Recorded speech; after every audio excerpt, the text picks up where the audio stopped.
The problem is that you just haven't yet discovered the right combination of words, timing, tone, silence, obedience. Your breathing was probably a little too on the confident side for them. It's very important for you to believe that if you become more gentle, more humble, more useful, flattering, and if you become a mind reader, they will eventually transform themselves into the perfectly healthy communicator that you want them to be. You have to be very flexible in this relationship if you want it to work, and it's only going to work for them. And don't you underestimate the power of hope. But we're not here for real stuff. No, no, no. We're here for denial and blame and shame. Never stop assuming that if we just had better communication, that'll fix all the problems. Maybe you didn't use enough words to explain your feelings. Maybe you just needed to use a little less oxygen explaining yourself. Or try whispering. You can't listen to that voice inside of you that says, something just isn't right about this situation. What does your common sense know? Keep believing that their happiness is just one little adjustment away from more of your self-betrayal. Being too busy with them to focus on yourself. Yeah, don't you do anything for yourself. If you are confused enough, exhausted enough, hopeful enough, and stay as far away from the truth as he wants you to be, that's the way to go. That's going to achieve his 2 minutes of pure happiness. Definitely you are to blame in their eyes. You're supposed to wear it like a badge of honor and spring into action whenever you're to blame, apologizing profusely over and over. There aren't enough apologies in the world.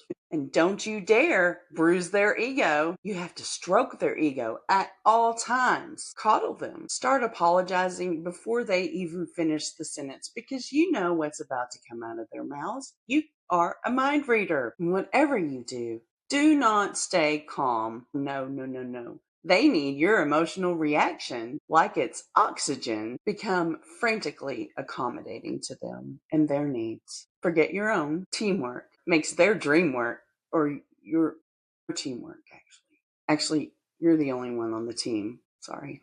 It's something that you only signed up for, and you're supposed to do all the work.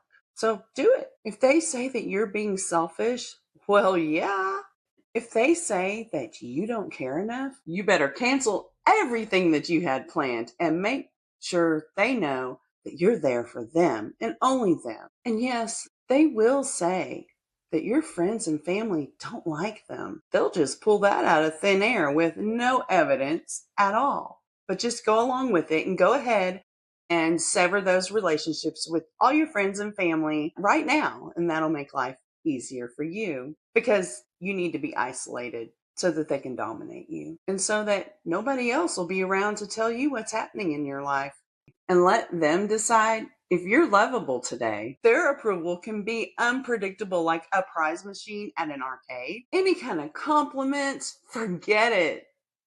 However, every now and then, they will feed you little breadcrumbs of affection just to keep you hanging on. Chaos is what they're about. You are on a roller coaster that you didn't even know you were on. Follow their lead with their opinions. It doesn't matter what your opinion is, only theirs. If they smile, obviously you are in agreement too. If they frown, well, treat that frown like a natural disaster and you help them out. Just expect it.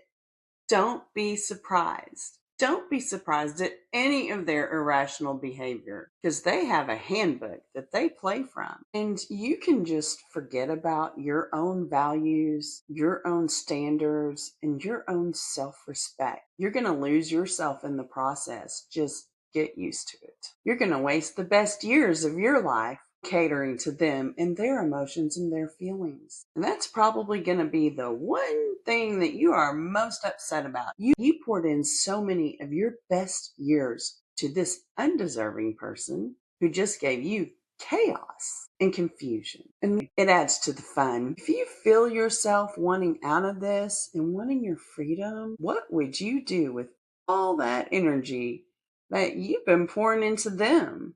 Think about it. What would it feel like to be with someone who poured into you emotionally and was excited about your day and your achievements, and who was there for you whenever you wanted to vent, and they didn't punish you for the little things, didn't punish you for your feelings, didn't punish you for being human. What would that be like? No. Your energy can't be directed for yourself. Even though peace is priceless, the monster and vampire, they don't feel the same way. They'll storm around and sulk, criticize, provoke. They'll twist your words. Obviously, it's your job to clean up that mess and smooth it all over with them. You're going to confuse peace with silence, peace with your compliance. You're going to confuse peace with them disappearing and leaving you alone for 2 seconds.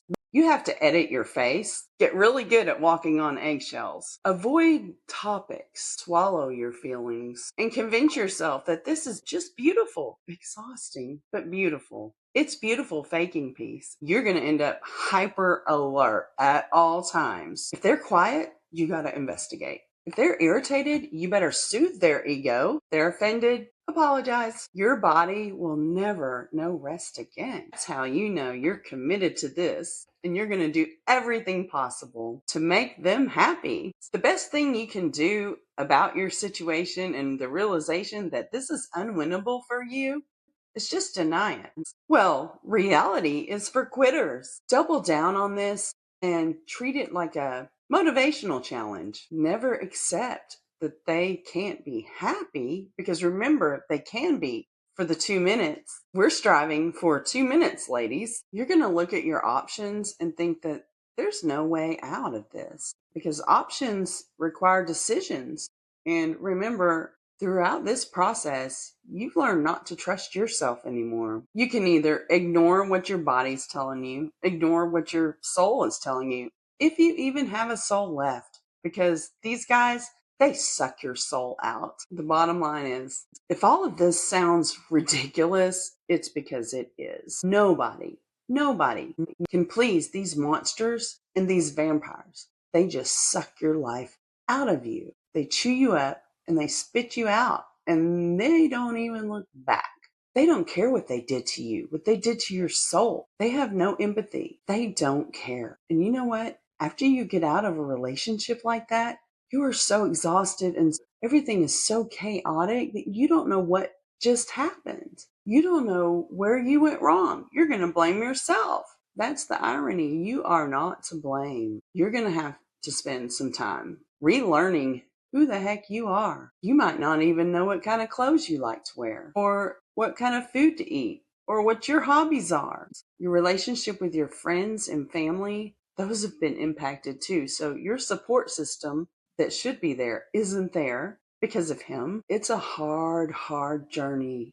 But if you put the energy, even half of the energy that you're spending on your monster or your vampire, if you put that into yourself and reinvested it, my goodness, the whole world opens up. It's amazing. You will end up so proud of yourself and what you are capable of. But you staying with someone like that rips your soul out. It erases who you are. This breakup is pure peace. It's amazing. You will find a fierce woman in yourself. You will be surprised at who you become, at what you're able to accomplish. You will be so proud of yourself because you have survived hell. But the real peace that occurs after all this chaos is priceless. And the best years of your life really aren't over. They're just beginning, because you are stronger. You are going to be better after this. At this point, you don't even know who you are anymore. You're going to have to figure out your core values and your life goals and what you want in life.